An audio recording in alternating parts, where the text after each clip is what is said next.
Thank you for watching, liking, commenting, sharing, and subscribing right now. No, but with one of their, I was talking about the story I'm about to mention. With one of their CDs, they give away a USB thumb drive with an MP3 version of all the songs on it. Really? Yeah, you got a digital version of the songs for free with the CD version. Wait, this is the Bare Naked Ladies? Yes, it's on Wikipedia if you want to read the whole story. Is that? It must be one of their, I'd imagine one of their more recent albums. In fact, it's funny.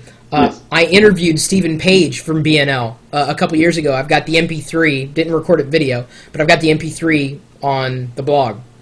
It was a very, it was weird. I hate interviewing people that I look up to, or, you know, like entertainers, or, you know, anybody who has achieved some level of greatness, because I always get tongue-tied. So in the interview, I sound like an absolute idiot. Yes, I saw you when Weird Al called Oh, God.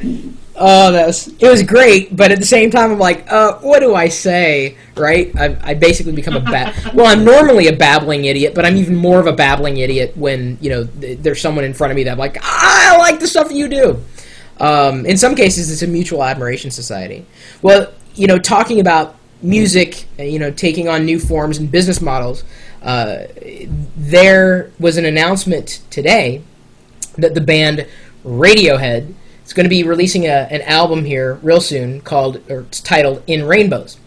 And the retail price is none, which means when you go to download the album, 15 songs, full album, there's a question mark that pops up. Now, this is, again, through Radiohead.com, their website. And you, as someone who's going to buy the album, set your own price for the album.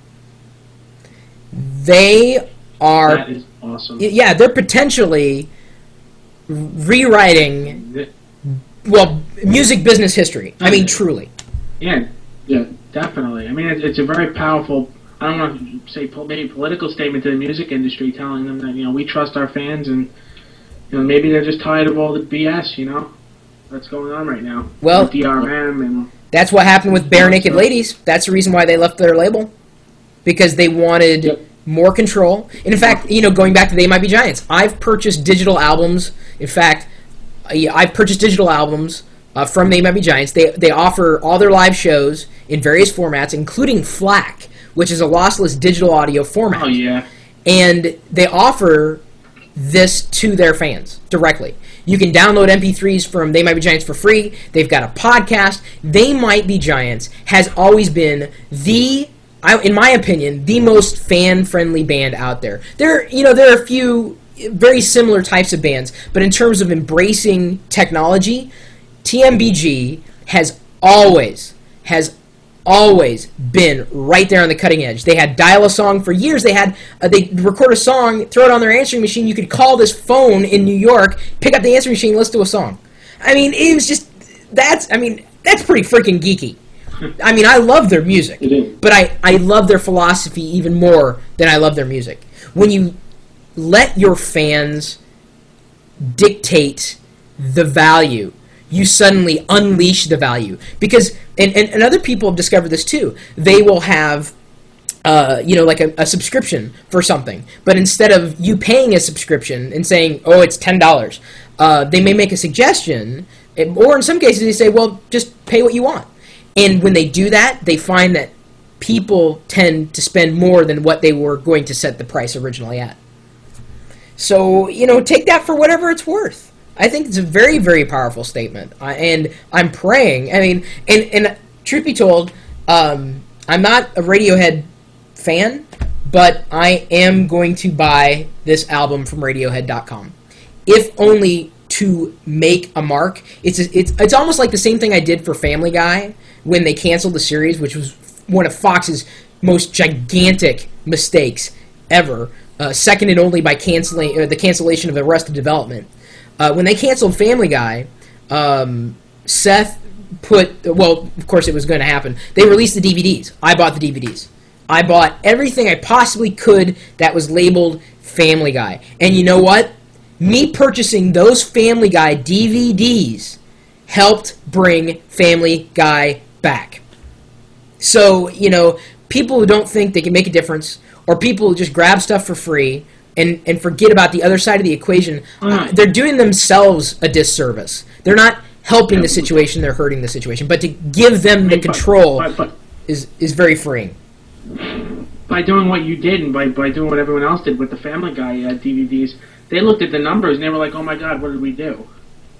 You know, and then all of a sudden they wound up putting it back on the air because they know that they made a mistake, and it was very popular. Yeah. You know, and a lot of people were very upset about that. I mean, I was upset. Well, it's because Nielsen ratings are so out of touch. It's so 1950s. It's so, like, forget about those ratings. You know, the way I consume any kind of media these days is over the internet. I mean, I've got an Urge subscription. I've talked about that before. So I basically rent access to music. And I'm fine with that. I don't know if I ever want to buy another album. I mean, there are exceptions to every rule. And certainly the albums that I really want. That is why they're doing this. Why is that? In my opinion. Because album sales has declined so much. And I think, like, case in point, Prince, I don't remember how long ago it was, I believe earlier this year, or the artist formerly known as, whatever you want to call him, he gave away his new album. Just gave it away. And people laughed at him and thought he was insane.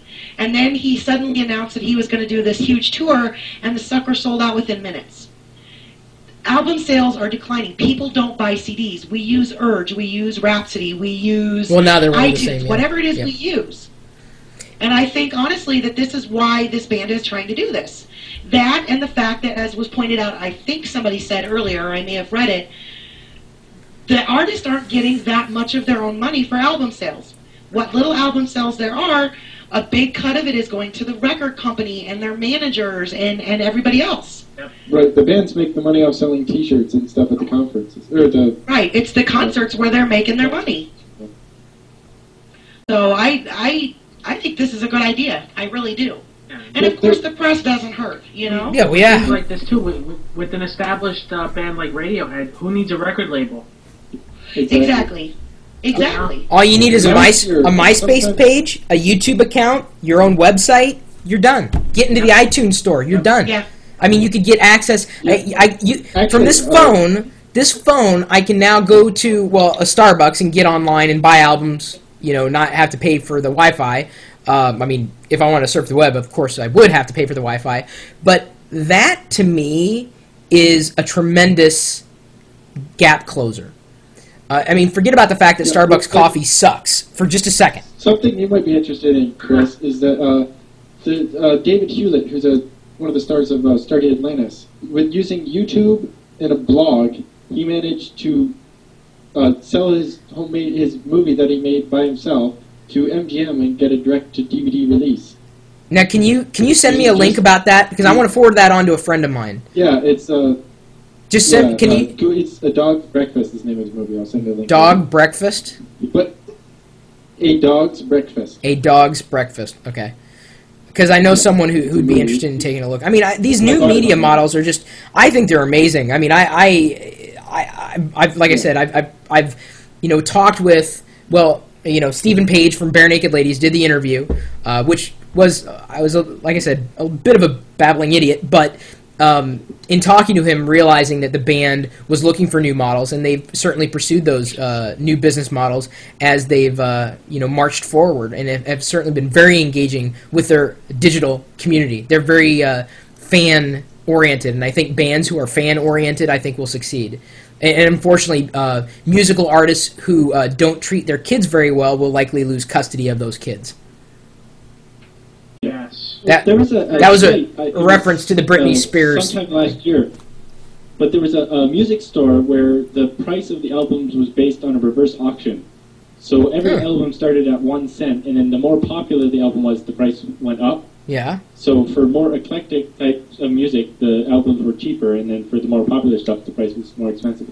I don't know what the name of the site was or if it's still around, but that was kind of the same idea as this, where you decide how much you think the album's worth. But it's basically the same thing, but with, like, date mixed in. I mean, from this, though, I think Radiohead's doing the right thing. I think once they get their overall figures and how many records albums they actually sold off of this idea, you'll start to see other bands doing this. maybe even leaving their record companies. I wouldn't be surprised. I wouldn't be surprised. I mean, in doing this, DRM-free MP3s, maybe giving out multiple different types of file formats, like you said, FLAC. You know, it's just the way to go, in my opinion. Amazon started the beta of their DRM-free music store. Yep. I'm looking at the. It looks like you could buy the last Radiohead album, Easy Star All Stars, on iTunes. I'm looking at the wireless music store right now for $9.99. I don't know if that's the DRM free, the iTunes. What do they call it? iTunes Plus. Even though I have it doesn't notice, or it doesn't signify whether or not it's the iTunes Plus version of the album or just the regular DRM version, which is a little frustrating. Maybe but then again, I haven't really dug in too deep into the iTunes store. This is the future of buying music, if not accessing music. I mean, to me, like I said, I'm thrilled with the subscription fee. I wish Apple had a subscription fee. I don't know. Does anybody else have any ideas in terms of interesting music business or media business models they've seen, or what they'd like to see specifically from their favorite bands? Do you think this Radiohead album is the right way to go, letting the fans pick their own prices? I'd be interested in hearing what you have to say specifically about this stuff. Or maybe you have a band. Maybe you've got a popular band or not a popular band, and you've got a say in the matter. I'd love to hear what you have to say. You can email me, chris@pirillo.com, or leave a comment, follow-up thread, or you're welcome to stop by the chat room as well. We're talking about all sorts of things day and night. Sometimes we talk about digital downloads. Sometimes we talk about other important, pressing things like they just released Tetris for the Xbox on the Xbox Live Marketplace. Can't wait to get it. Sorry, I'm a big Tetris fan. Told you, we talk about anything. And that website where you can find us chatting live 24 hours a day is live.pirillo.com. See you later.